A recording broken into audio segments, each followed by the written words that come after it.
Welcome to the Autumn 2026 Local Land Services Upper Hunter Paddock Report. My name's Maria Cameron and I'm a member of our Upper Hunter Ag Extension team. In this episode, we'll be discussing some resources and tools to help with decision making in the season ahead. Well, I thought I had my audience all lined up behind me, and then we got hit by some rain and wind that sent us all running for cover. And just as I was about to start talking about how dry it's been across our region, we missed our spring rain, and then it was dry through summer right into autumn. That's left us with very low soil moisture levels to drive our pasture systems coming into autumn winter. Many of us, like us, have been planning for that period. We've looked at our reserves of fodder on hand, we've cut back some of our stock numbers, and we've got some calves that were weaned just a bit earlier than usual off heifers that we've got on feed.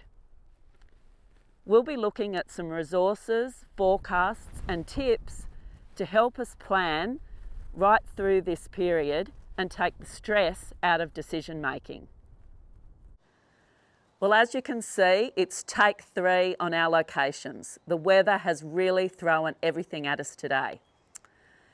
Now it's time to put some confidence building tips and tools into that decision making toolbox to manage a challenging autumn winter season as we move ahead. The best place to get started is the Managing Drought, Fire and Flood Guide that's put together by Local Land Services and the New South Wales Department of Primary Industries. It's a great resource. It's full of QR codes to take you direct to some great websites. There's lots of graphics. It's not all reading. And there's some really good information, some self-care advice for both yourself and your management team moving into the times ahead, as well as cattle feeding information, nutrition, all sorts of really useful links to the Rural Assistance Authority and other support that's available out there. Now, in here, you can start a bit of a checklist that will help take the stress out of those livestock management decisions, because our focus always needs to be on accessing the best available data. So to start with, as I mentioned before, look at yourself and your team, assess your mindset.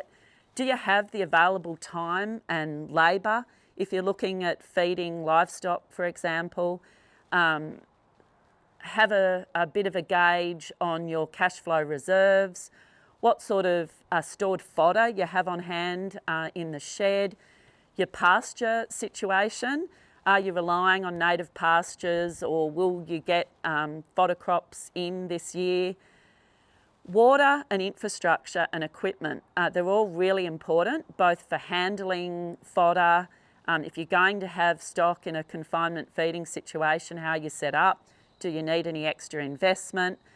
And all of this, it isn't a static situation, so we're really encouraging people to assess, plan, monitor how they're going, how your team and how your stock is going, and then repeat. So, if you're looking through your livestock numbers, that's a regular thing.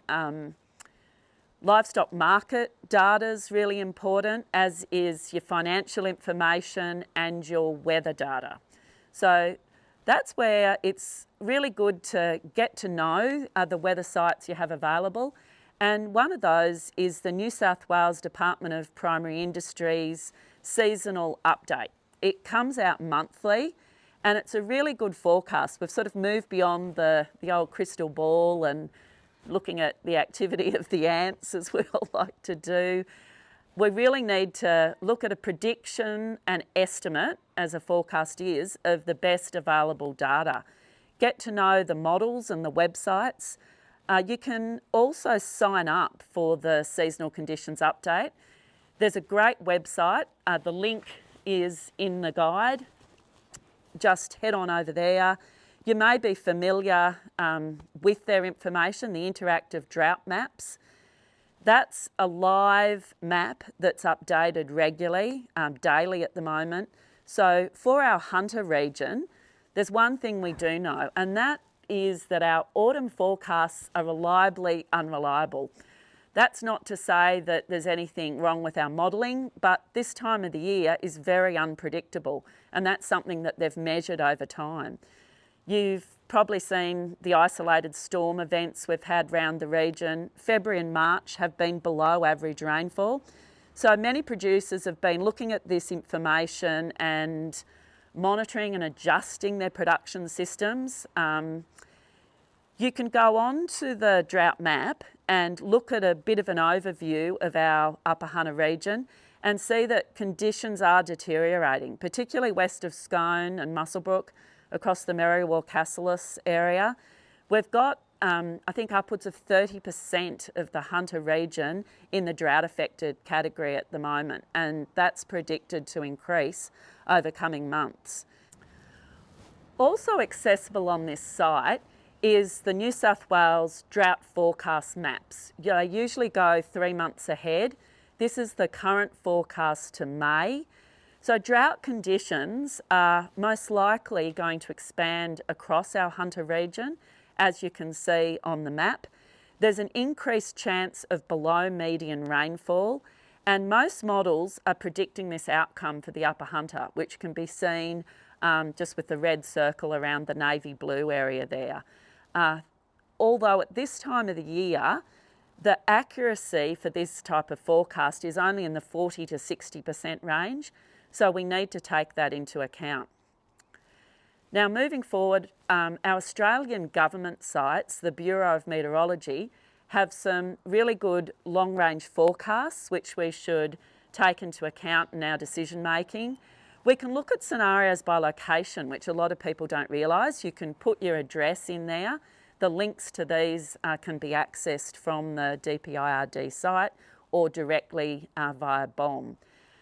I really like to play around with some of the percentages there, particularly if you're looking for the chance of 50 mils of rain to do some sowing across autumn. These often change. If you're looking at the current weather, the BOM Met-I site, which has the latest weather and forecasts, is another one that's really accurate for our local area. So get familiar with these sites. There's always discussions at our seasonal conditions events about all the different websites out there.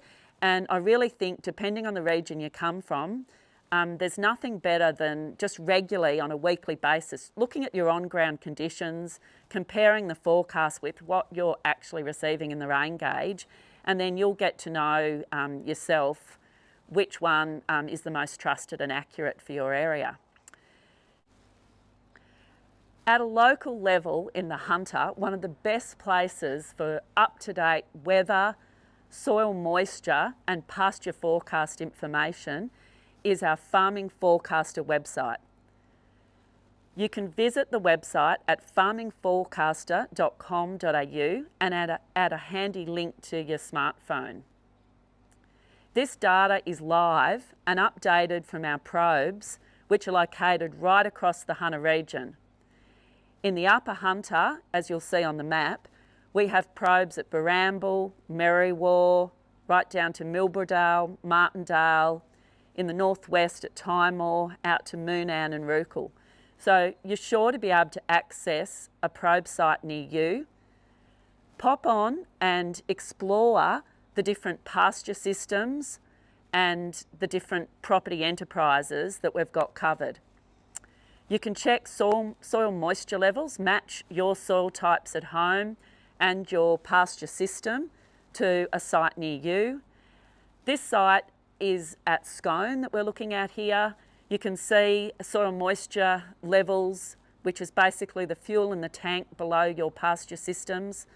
Importantly, these sites are based in actively grazed pasture systems, so they're giving you really good on-ground data. And we ground truth this regularly with pasture sampling. The photo coming up of the Scone site was only taken a week ago when we were out there sending off some samples. You can see there just how much the soil moisture has dipped coming into the spring-summer period. And again, the impact is obviously because we're getting rainfall readings far below the average, which is the yellow on the column graph there, with the blue being the actual rain received at the Scone site. Now, most importantly, the pasture forecasts on this site is some information that we won't get from anywhere else. And they're all based on a grass grow model system that looks at the pasture at each site and what the enterprise is, what the stock that are being grazed there. And there's a black line on the graph for every site. This is the Scone site again that we're looking at. And I suppose we don't really need that graph to tell us we're probably in the bottom 25% of seasons at the moment. So the black line is difficult to see, but it's at the very bottom of that graphed table there. Now, importantly on this, we look at a 30-year average of pasture growth across the seasons. The shaded green area is the best years. The median is the yellow shaded area. And then when we get into the red, when we start tracking into that, we're in our worst 25% of years. Now you can turn off in the key there, you'll see you can click on and off the different predictors, but it gives us a really good idea on what might happen. Again, we're at the lowest level of our season at the moment. If we were suddenly to return to median rainfall, where those pasture levels might lift to. And, you know, if we were suddenly to get a really good change, what the best we could expect given the current pasture levels we're looking at the moment. So our pasture forecasts are another great indicator of how our pasture systems are tracking across the region. So just a reminder to all our land managers and livestock producers across the Hunter region, if you'd like some assistance and advice with managing and planning for the dry times ahead, reach out to your local land services, ag extension and animal health team. We're only a phone call away. Get a copy of the Managing Drought, Fire and Flood Guide at the nearest LLS office, or you can download them online. Keep an eye on our LLS events page for activities that we have coming up in the months ahead.